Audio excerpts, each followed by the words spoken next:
We are the Beer Amigos. We like beer. We are amigos. And that's why we call ourselves the Beer Amigos. Everybody. We are the Beer Amigos. We like beer. We are amigos. And that's why we call ourselves the Beer Amigos. The Beer Amigos. Hey, this is Travis. And this is Mike. And we are The Beer Amigos! We are back and we are in the studio. It feels so good to be here with you on the sofa. It's been a long time since I've sat this close to you on a sofa, Mike. Too long. I feel the heat coming off the street. It's burning my lips.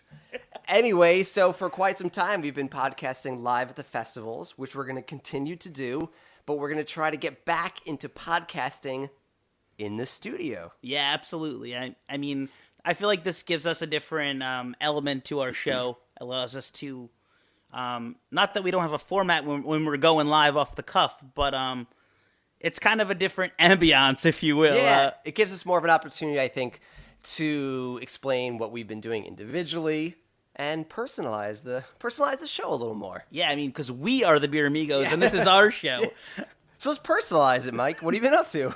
Unfortunately, summer is long gone. It's in the rear view. Fall, we got screwed on, but we're here. I'm looking forward to the holiday season. Yeah, and we have a really exciting event coming up. We do. What is it, Mike? It is our third annual Winterfest at the Cortland in Bayshore, where our good friend Bobby G takes care of us and anyone that does love the Beer Amigos. And if you've been at Winterfest the past 2 years, you know how awesome it is. This year, it's going to be on Friday, December 20th at 8 p.m., as Mike said. That's at the prime Cortland. time! Prime time, baby! Well, remember TGIF on Fridays? It was like, was it Full House, Step by Step? Mama. Oh, dinosaurs! I used to love Step by Step, too. Remember Step? I feel like I didn't watch Friday shows, man. I missed that. Well, you were out, making out with chicks. Probably. At Lookout Point and stuff Definitely. like that. But I was home in my pajamas with my parents watching Full House. I definitely had my muscle car Hot Wheel or Power Wheel. That'd be awesome if you ever pick up a chick in a Power Out Wheel. with the ladies. I had a pack of smokes rolled up in my sleeve. But you knew that quote from Dinosaurs. Yeah, so. absolutely. I mean, I at least knew that. For whatever reason, I didn't. I feel like I know a lot of shows or watch a lot of shows that people are like, oh, I don't remember that. But one that's been coming up a lot recently is Parker Lewis Can't Lose. Oh, that's right. He was in some crazy snowboarding accident a few months ago. Really? I totally forgot about that guy, but I saw him on some news site, and he's not 17 anymore. He's definitely 40. Same thing with Doogie Howser, man. I feel like those shows kind of fall hand in hand. I actually want to be friends with Neil Patrick Harris. He seems pretty cool. Hey, Doog. A Doogie! Hey! That's how I'm going to address you going forward. You call me Doogie. Trav will now be at events wearing a sombrero and a white lab coat. Hey, this is Doogie, and this is Mike, and we are the Beer Amigos! So anyway, we're doing the third annual Winterfest on Friday, December 20th at 8 p.m. at the Cortland in Bayshore. We're having an ugly sweater contest, toys for tots donations, holiday music will be blasting from the loudspeakers. We're going to have bottle raffles. Bottle raffers. We're going to have bottle raffles. Bobby just told me there's going to be heated outdoor tents. Nice. So if you want to take your beers outside, you don't have to worry about being cold. Look at the Cortland getting swanky. Yeah.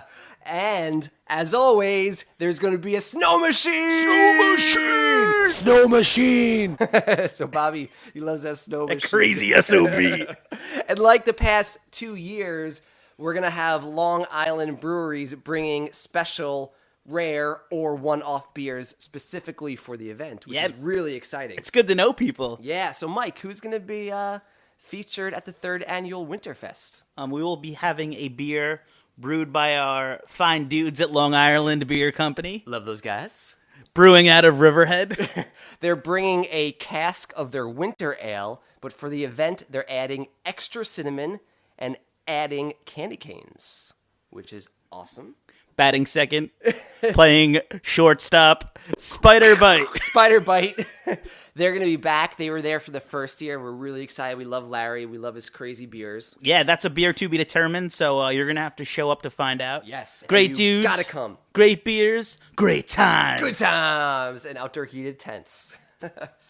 So there's a lot of upcoming breweries opening. Yeah, man. I mean, we've kind of gave people some, insight into that. Yeah. Tastes. A little dabble into that. So what's some noteworthy stuff going on, Mike?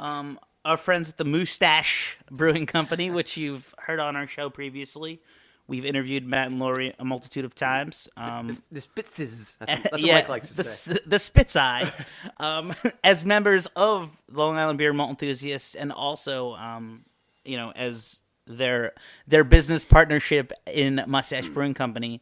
They're definitely making progress. We see them grinding it out on the daily on the interwebs and all social media outlets. And they're getting a lot of press for Lori being a woman in the craft beer brewing world, which is incredible because A, she has a lot of talent, so at least she's not just getting attention because she is a woman.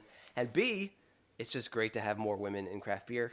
And C, it's great that they are being included in those interviews, those publications, so on and so forth. Yeah, as long as they're not asking her to grow a mustache like her husband. But yeah, no, all great things for them. And, as they progress and move forward to an eventual open date, we look forward to that. And a to be determined. Yeah, the continued good things that are happening for them. In addition to Mustache, Trav, who else is, on the cusp of... Our good friend Steve Pominski and Pominski and Barrage Brewing. They are working on their place in Farmingdale. A few months ago, they launched their Kickstarter campaign. It was great because they raised all the needed funds. So I believe sewer work is being underway and everything is being straightened up. And the tasting room is hopefully very close to being opened, which we're very excited about. Because as you know, we've been championing Barrage since day one, essentially. Yeah, and hopefully once, all said and done, Steve and Barrage will brew us some rum pum pum pum rum raisin. And Mike, and what about Barrier? Oh man, definitely one of my own personal, and I know your favorite Long Island breweries is Barrier Brewing Company, who, as we all know, felt the wrath of Superstorm / Hurricane Sandy. Yeah. They are, back in the game. Not that they were ever entirely out, but their tasting room is renovated and open for business. And you went to it, right? Yeah, I definitely did. And as soon as this is the first time, it was actually the first time I had been there. Okay, see, I went to the old location. I have not been to the new tasting room. So I was excited. Obviously, I love everything I've had from them. So I picked up a couple bottles of Morticia. Ooh, I still never had that. Yeah. I heard good things. One to drink, one to age. I have not drank that one yet, Yeah. but and it's just this really chill vibe. I think they were listening to Sublime one day when I went in there, and I was like, yeah, totally, exactly what my expectation was in the best way possible. Right. Because it's just brewing beers and having a good time. Their tasting room was packed. That's incredible. And it was I'm fairly positive I was there on a weekday, and I was like, look at these guys. Yeah. And I love how, I know this from reading their updates, how you're not going to go there and hear them say, oh, guys, we kicked a keg. We only have 3 on tap now. They always have. Oh, no, yeah, absolutely. They pretty much had at least a dozen beers. Yeah, it's like some bar. They have more than some bars on Long Island. Oh, absolutely. That's what I love about them is when I first went to their tasting room, but now knowing I will be visiting their new one soon, is that I'm going to have a plethora of beers to choose from, which is really exciting. I feel like I was actually thinking about this on my way over to the studio. Was that the studio like some band's music tracks? I know this song number blah blah blah, but right. I don't necessarily know the name. I feel like that's sometimes the case with Barrier because they have so many beers that I'm like, I like this beer, but what the hell's its name? I just had their milk stout the other night on tap at Barbecue in Patchogue. Oh, nice. Great place. You should get over there if you haven't been. And I was also thinking about their Red Imperial recently, and I was like, I want that so bad. And I think it's called, like, it might be called Red Button. I apologize if that's not correct, but everything they brew is lights out. Yeah, you can't. Which is the name of their stout, Lights Out Stout. You can't go wrong. You could basically, it's like pin the tail on the donkey. You could put a blindfold on. But you could go wrong with that, Trev. Well, the way you and I play on the couch. Hey. But you could go to Barrier and essentially close your eyes and just say, "Give me that one," and you know you're going to get a quality product, which is pretty phenomenal. Yeah, without a doubt. And I think you can pick like 4 or 5 beers to try like on a sample flight. Nice. Okay. Good. And it's just good stuff. And if you haven't been there, make a point to look into it and get over there. Because you're cheating no one but yourself. I'm gonna make a point to get there this winter. I love how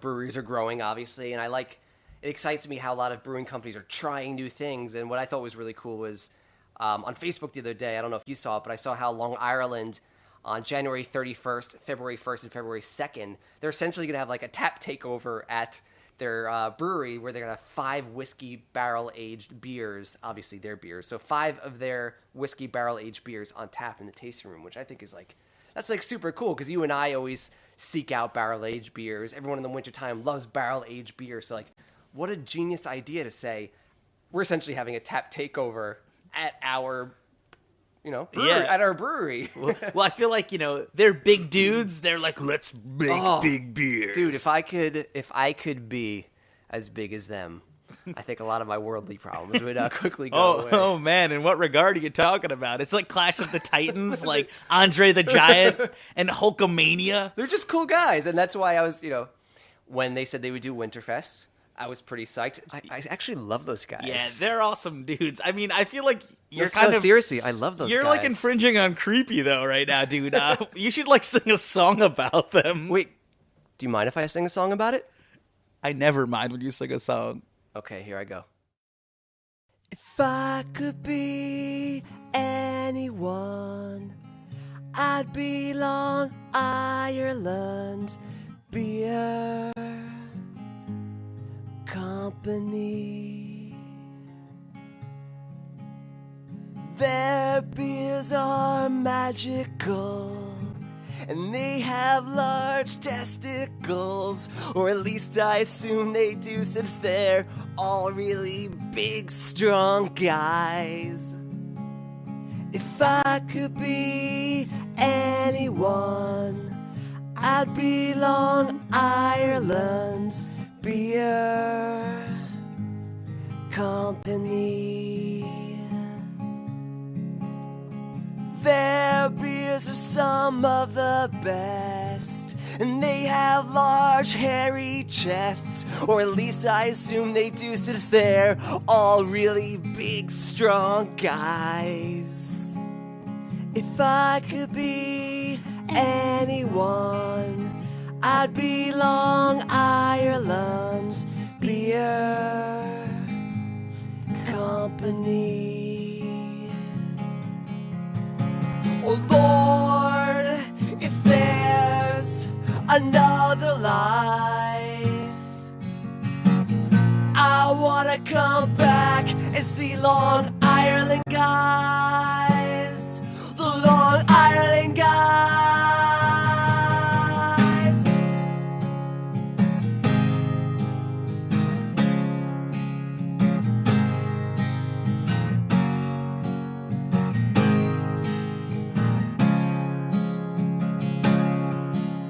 If I could be anyone, I'd be Long Ireland Beer Company. If I could be anyone, I'd be Long Ireland Beer Company. If I could be anyone, I'd be Long Ireland Beer Company. If I could be anyone, I'd be Long Ireland Beer Company. Beer Company. Beer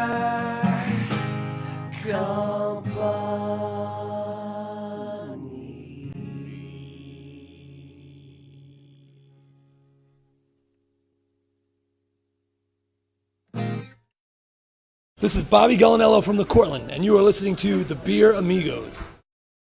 Trav, man, you really picked up that guitar and talk to me. I just really like those Long Island guys. Yeah, you had it in you, man. You've probably been sitting on that one for a while. Hey. So, Mike, we got a package in the mail, didn't we? A care package, which care is always a package. nice thing to And receive. it was filled with beer. That's the best kind of package. We received a little sampling, if you will, from the Sebago Brewing Company. In Gorham. Brewing out of Gorham, Maine. Gorham, Maine. I'd never been there. I've never had their beers. So obviously, when they reached out to us and said, "Hey, Beer Amigos, we want to send you some of our beers to try live on the podcast," we said, "Yes, please." Yeah, most certainly. So what are we drinking? We gladly oblige. We gladly obliged. So what are we drinking right now, Mike? We are drinking their Runabout Red, which is an American amber ale. Yes. It's brewed with 3 malt varieties. It's definitely a very malty beer, which create the sweet malty backbone and deep amber color. The bready malt character transitions to grassy hops that glide on your palate with every sip. This clean, well-balanced beer pairs well with rich sauces, caramelized onions, and anything barbecue. So what do you think, Mike? I like it. It was funny because the first thing you said upon sipping it was, "Oh, this is malty." Yeah, it is. It is super malty. Yeah, it was interesting. The first sip I had, I said, "This is good." I think I've enjoyed it more with every sip, but it's definitely an extremely malt forward red amber ale. I feel like it has. I taste some caramel in there, which may come from the caramel malt. Yeah, it's very heavy on the nose too, in the caramel department. Super caramel and super malty. Super caramel of fragility. I don't taste much of the hops, but they do say it transitions to grassy hops, and I definitely do get that like earthy grassiness now when I really focus on that. So it's pretty interesting, but it's good. Yeah, I dig it. It's a good amber ale. So let's move on to another one, Mike. definitely tough in the sense that I alluded to the fact that I just brought up the Imperial Red, and Yes. I've been thinking about From both Barrier. the Barrier one and also the Oscar Blues Goodnight, which Oh, that one's good too. Oh yeah, 1050. So Mike, they sent us a second beer. Which beer is this? this is the Fry's Leap IPA. It's apparently Maine's legendary IPA. Ooh, Legend, wait for it. Hope you're not. lactose intolerant. I hope there's no milk in this IPA though. Definitely not. So let's take a sip. That's really good. Yeah, huh?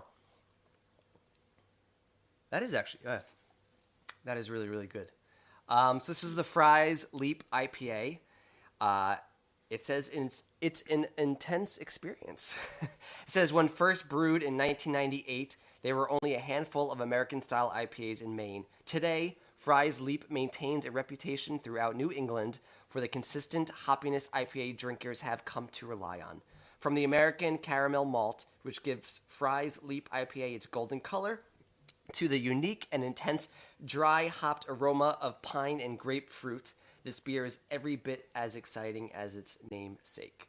Yeah, the pine and grapefruit's totally there. It's a super sessionable, piney, grapefruity American style IPA. Kudos to Sebago for hitting the description spot on. Yeah.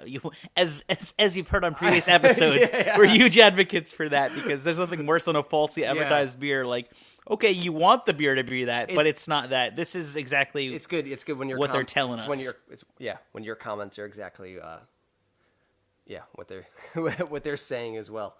This is good. I like this. I'm gonna Yeah. take one. If we lived further up north. Yeah. This is like that IPA, though. I feel like also makes you feel nice and toasty and warm in the winter months. I don't know what it is.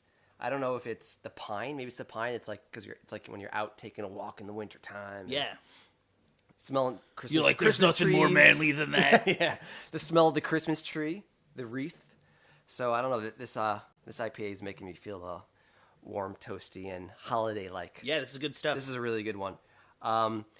We forgot to mention, though, the Runabout Red had a 4.4 ABV and a 37 IBU, whereas this Fry's Leap IPA has an ABV of 6% and an IBU of 55. And it's not too hoppy at all. It's like it's right. Yeah. A little bit of sweetness, just a little bit of bite. I think it's definitely a very well balanced. It's like subtle, really good. soft spoken yet delightful. Are you talking about me?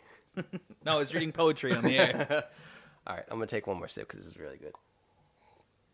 Okay, Mike. So the third and final Just slipped beer. on the air. Trev. Hey. I'm gonna take my last slurp. The last Sebago beer in our gift package is the Slick Nick Long Winter Ale. So let's pop that baby open and take a sip. That one's good too. I like that. Definitely a very malt forward beers. Even for that IPA, that was very malt forward IPA. And this one, yeah. I feel like nose wise, this one is. It tastes better than it smells. Yeah, it's like the quietest on the nose. And Yeah. then, It's good. This makes me wish I was in a hot tub, outdoors, at a cabin. hot tub time machining it. Surrounded by snow.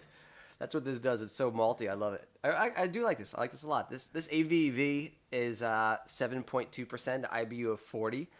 So their description of the Slick Nick Long Winter Ale is...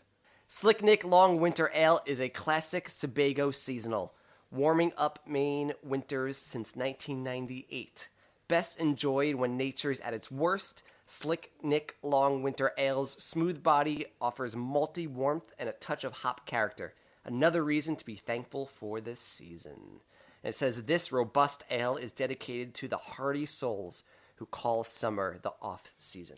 I like that. And reading that now, it's funny because I was thinking this without knowing that, was that for me, I feel like this is like a sessionable winter beer. Exactly. Like, and it's funny because, like, you know, in Maine, essentially, like, the seasons are, you know, they're comparable because, I mean, in the sense that, like, you know, they line up with ours. It's not like they're Southern Hemisphere. Right. But, like, this is like a sessionable winter beer, which usually isn't the case where you find that to be with other winter. Of course. No, I agree 100%. It's interesting, even for 7.2%, it tastes so sessionable. Yeah, I feel like you could get rocked off this. And we went to their website before, and I noticed there was a link for food, so I'm assuming they have a brew pub or at least serve food. So it definitely seems like, you know, basing off these three beers that they do brew their beers to be able to be paired well, you know, with food. Nothing too overpowering. You know, I love Dogfish Head, but the funniest thing is when you go to the brew pub, there's no way you could get like a sampler of 5 of their beers and have like a burger, because their beers are so out there and so strong and so crazy and so different from each other.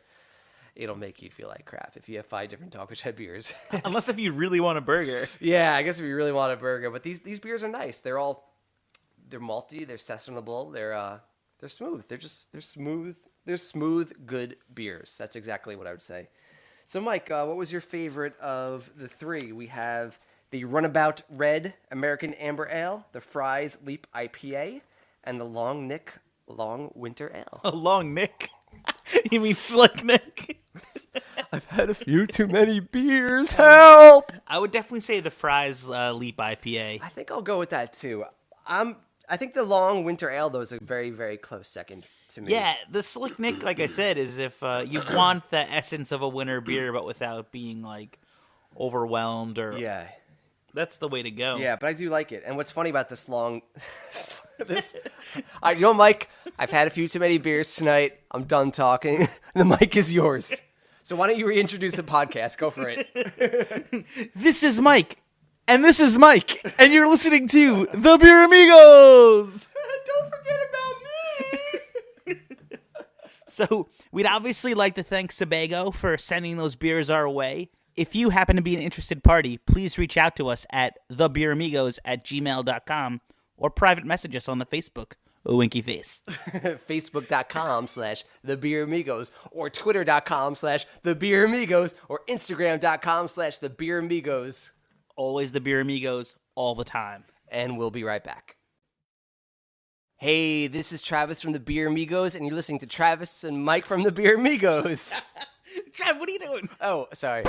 This is Rick Sabatka from Great South Bay Brewery, and you are listening to the Beer Amigos.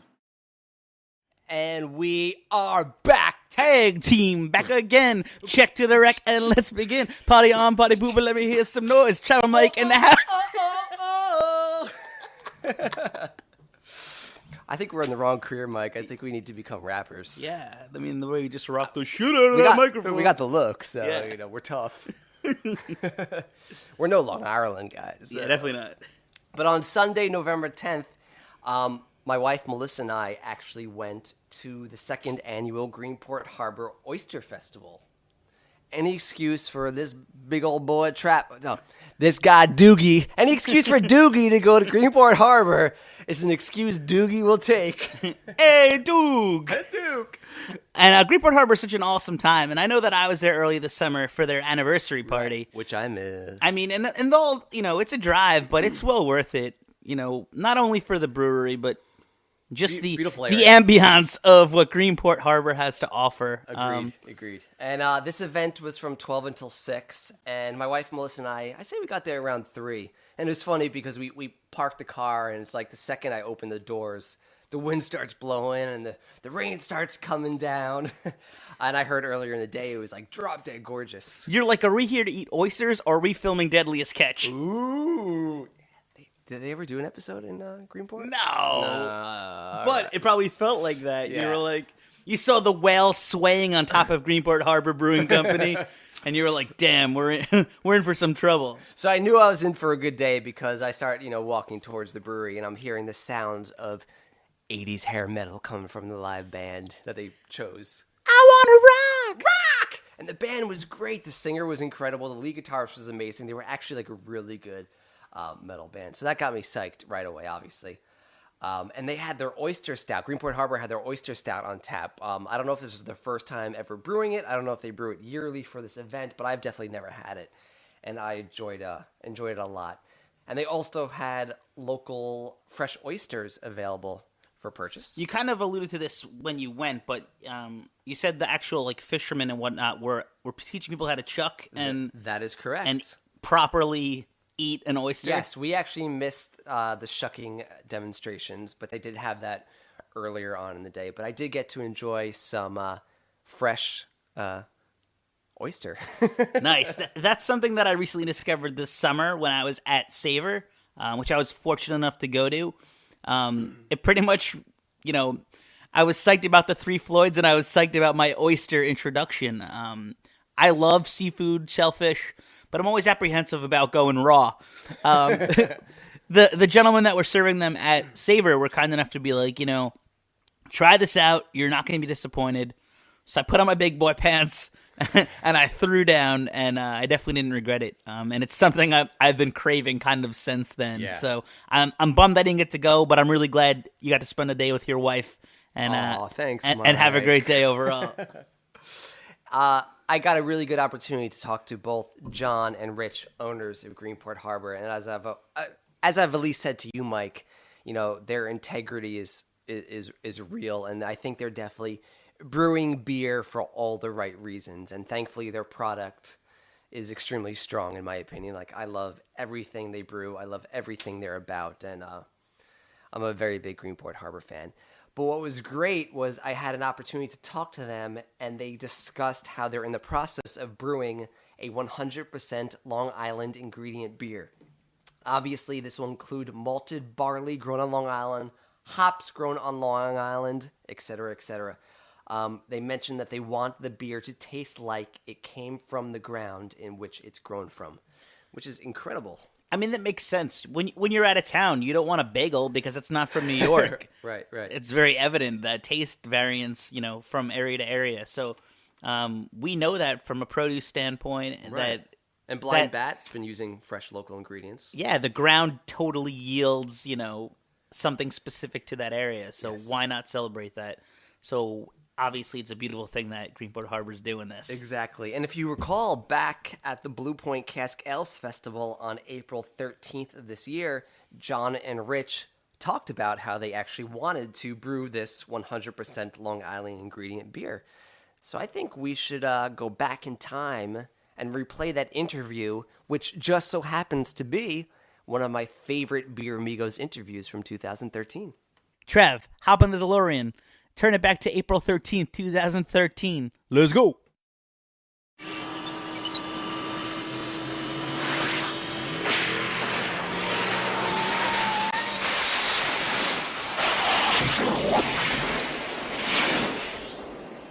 We're here with the gentleman from Greenport Harbor Brewing Company. Always a fan of your beers and your company.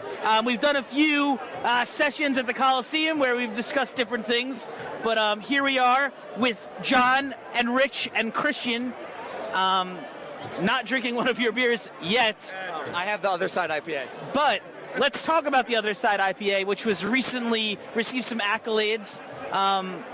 Let's talk about how that came into fruition. Are you guys even brewing that beer? Maybe you could tell us a little bit how that happened. Yeah, it was, so that beer was, so basically our initial IPA was Disorient IPA, if you remember that. We, due to several legal issues with the state liquor authority, couldn't secure that name Disorient, even though it was clearly named after Orient, which was the town over from Greenport. Directly adjacent. They didn't buy that, so we, rather than going to a dedicated IPA, did an IPA series, and Other Side was our West Coast style IPA, so really full hops, pretty aggressively hopped. Awesome beer. We all loved it when it, released. And then when it came back to release again this year, we kind of decided to release it as our full-time IPA. And in conjunction with that, we entered the blind IPA tasting in Brooklyn. Is it Muggs Ale House, right? Muggs Ale House. Against Lagunitas, Dogfish Head, 6 Point, Blue Point, a bunch of breweries, great breweries that we love, and we ended up winning. So we felt a little like we knew what was going on, for once, where we actually introduced that beer ahead of it winning a blind taste test. So we were pretty happy. But that's how that beer kind of came into existence on a full-time basis. It's now our full-time. Basically, it was my idea. Well, that's got to feel good. Again, judged by local people. I know that at Martha Clara one year, Leaf Pile had been recognized and subsequently was able to be released in restaurants across Long Island, which is a nice thing. That being said, we do love everything you pretty much make, and I know that Trav recently attended the Jackson's beer dinner where your beers are paired with certain foods, and he had a great time. Trev, maybe you could elaborate on that a little bit to share that with our listeners, because you did kind of post photos like course to course as to what you're eating. My one question, which I didn't get an answer to, is who actually chooses what beer is paired with what meal at your beer, dinners? We always work with the restaurant to come up with the basically any beer that is in rotation at that point is up for the beer dinner that is, during that time period. And we'll work with the chef and decide what the right beers for what he's thinking. I think the cool thing about beer right now is that people are starting to imagine it like wine, where it is, certain beers go with certain foods, and there's a lot more thought that goes into it. And we feel like to just kind of push beers onto a restaurant is crazy when you have, these great restaurants that are making amazing food and really working with them to get to the menu of what they're making and get to the, the beer menu is the best way to go. Now, do you guys simply read the menu, or does someone, say like Justin, go down to the place, taste the food, and decipher, yes, it will go well with this, dish? Well, there's a lot of trust involved, so we will try and get the chef the beer in 99% of the time, so they can kind of get a sense of where that beer is going and what type of foods he makes pairs well. But yeah, no, we don't require that we taste the food ahead of it being on the menu. We usually, thankfully are associated with really good restaurants and great chefs. And we've been very lucky to have some pretty amazing beer dinners, which you were a part of. The beer dinner was absolutely incredible, and I think Mike was a little jealous, and I had the opportunity to head down there. I was definitely jealous, but I do get what John's saying in the sense of just as much as these gentlemen don't want someone being like, hey, brew this beer this way because that's what we want to drink. Yeah, you take those things into account, but at the end of the day, you're going to brew the beer that you inevitably want to brew. And the same thing for the chef. I mean, it's a matter of mutual respect. And really, like you said, you have the choice as to what restaurants you're doing it with. And that's kind of where your control is. Okay, if this chef, tends to make phenomenal cuisine or specializes in let's say American fare or is a classically trained French chef, you kind of know what dishes or what wheelhouse that chef's going to work in. So I mean that absolutely makes sense because again you don't want too many cooks in the kitchen, for lack of a better cliche. I unfortunately didn't have the opportunity to go. This bastard didn't even invite me. Very inconsiderate of him. Sorry. But I know that we briefly touched on you guys opening a second facility in our previous interview. Maybe you could give us some insight as to where that is and what's going on there. Sure. So, we're moving along in Peconic. We're scheduled to come online with making beer by sometime in end of July, early August. John's touching my ass. I don't know why. Natural butt grab. It's acceptable. It was very gentle. So we're it's gonna be pretty phenomenal. We're really psyched. We're gonna have we're hoping to have a kind of a showplace brewery location. We're then gonna follow that as quickly as we can with our tasting room that's going to have a beer garden and ultimately a brew pub by the end of the year. We're going to be bottling at that location. We're kind of to the point before, we're actually pretty excited because I think we're going to start bottling our other side, IPA, as soon as we can. So in 750s or in 6-packs? We're going to do. We're going to start with with the 12-ounce bottle 6-packs, and then we still, because we'll be opening the larger kind of location that'll accommodate more volume in Peconic. It's going to allow us to kind of move Greenport, which we're keeping. We're not moving out of Greenport, but it's going to allow Greenport to become more of kind of a test kitchen for us and allow us to do more of those kind of limited one-off runs that would be, whether we do something that's going to be a 750 or what have you. So, all of that is kind of coming together so that by the end of the summer, we'll be online there. So, yeah, we're pretty psyched about that. That's awesome. That's definitely something we look forward to. It's nice to see, specifically, obviously the Blue Point, brewery, we pretty much see everywhere. But we see Spider Bite now doing some bottling, and it'll be great to see you guys there as well, with the Long Island-based specifically breweries, as you make way westbound to Christian's territory, because you're the city guy, right? Yeah, that's correct. Representing Greenport in the boroughs in general, or? Yeah, it's definitely in the 5 boroughs. We have Justin, our other sales guy, does the Long Island thing. So I just concentrate in Manhattan and try to get partner with these good restaurants and accounts and make sure that we get some good relationships going. People who understand what we're trying to do and what we're trying to achieve and say through our product, and it's a blast. It's a lot of fun. And have you found their beers have been received? I mean, obviously being received extremely well out here. There's a lot of distributors that I even go to personally, making the rounds looking for limited stuff that's from out of state, and I'll see a significant amount of Greenport taps present. How do you find that's been transitioning into the boroughs and the Manhattan area specifically? Well, we find that we really like to partner with the people, like I was saying before, that understand it. But we found that the best reception have been, honestly, with the people who know what's going on, the people that understand the industry. And it's not just the people who are just trying to put everything up against the wall that's new, because that's really popular, is to just do what's new and exciting and everything like that. But we really strive to go to the places where it's a good concept and we're paired with food. I mean, going back to the beer dinner thing, I think it's something we really look to do is make sure that our product is represented with good quality food, and it's represented in a good atmosphere. So everybody's just going to have a good time, and that's what we want. Yeah, absolutely. Has there been a specific beer you've had the most success with in transitioning into that market? The other side IPA has been really big for us. I think it may be because we kind of starved that market for a little while and didn't do a consistent IPA. Everybody wanted us to, and then when we finally came out with it, I think it was the right decision on these guys over here to choose that one. Or John is saying that It was my idea. Okay. Well, whoever. Regardless, Everything has been Rich's idea so far.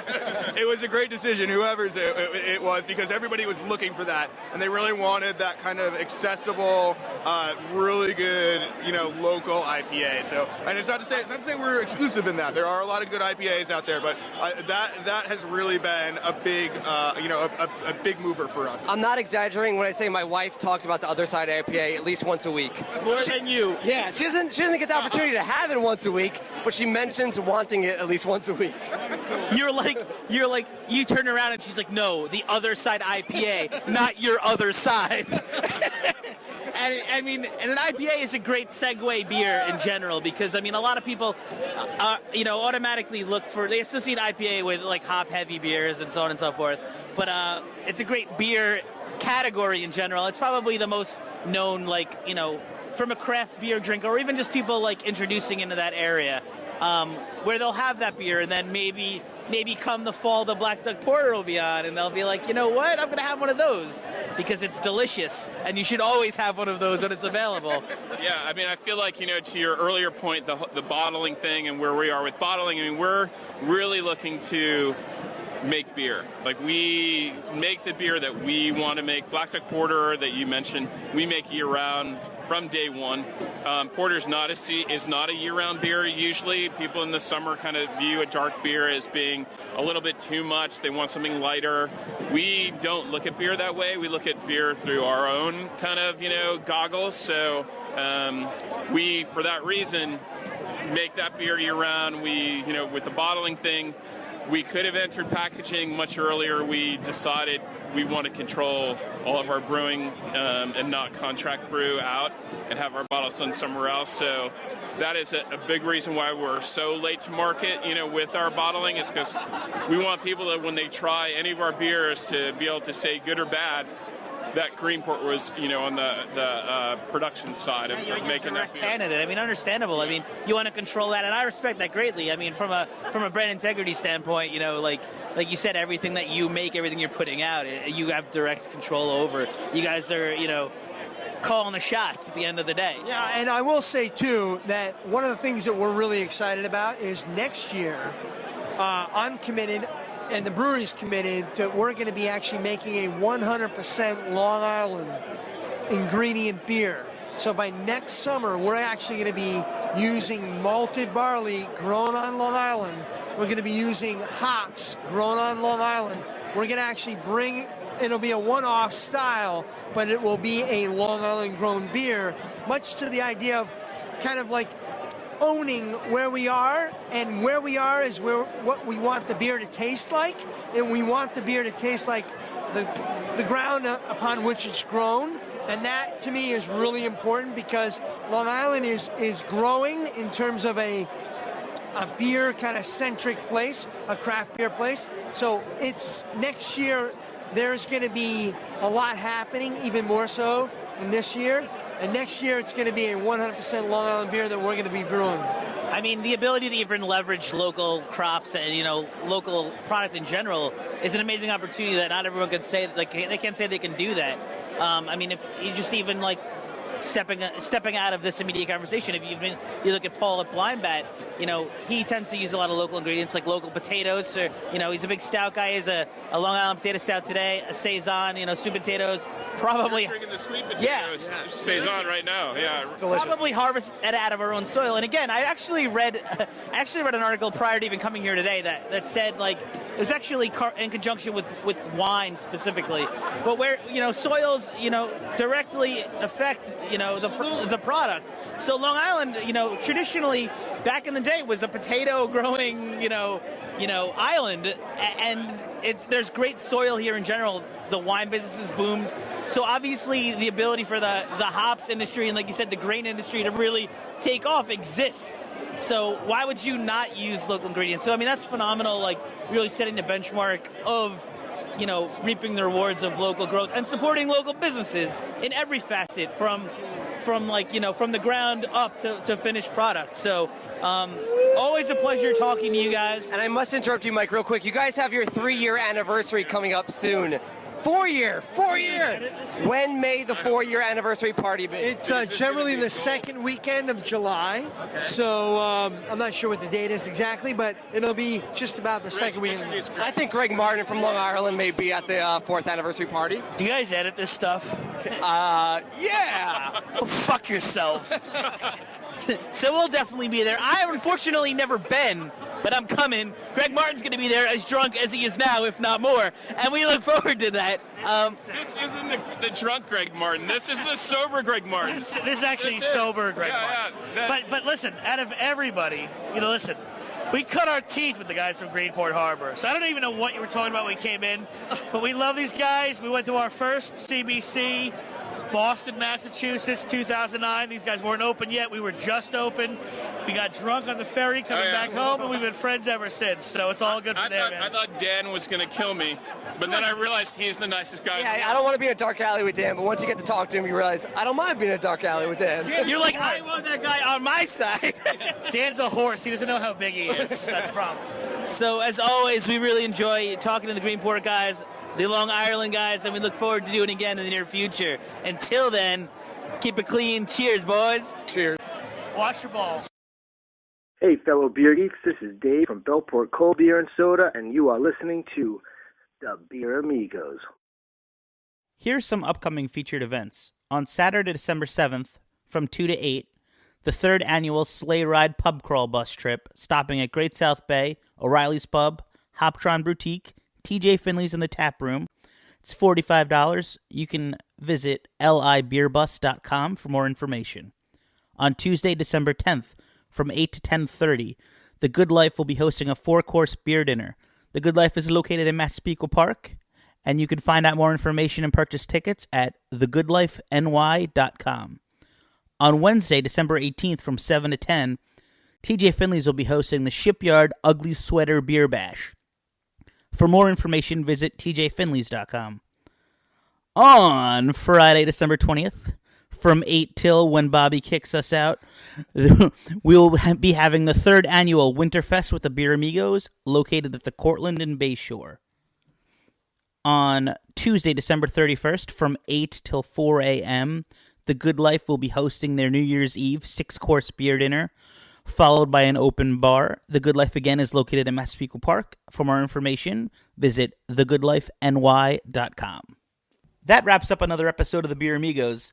To find us online, you can visit us at facebook.com/thebeeramigos, twitter.com/thebeeramigos, instagram.com/thebeeramigos. If you want to reach out to us, you can email us at thebeeramigos@gmail.com. Thanks again to Sebago. Thanks as always as listening.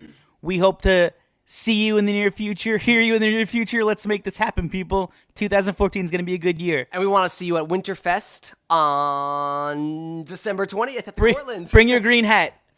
Woo! Until next time. Adios, amigos. Thanks for listening. We are the Beer Amigos. We like beer. We are amigos. And that's why we call ourselves the Beer Amigos. Everybody. We are the Beer Amigos. We like beer. We are amigos. And that's why we call ourselves the Beer Amigos. The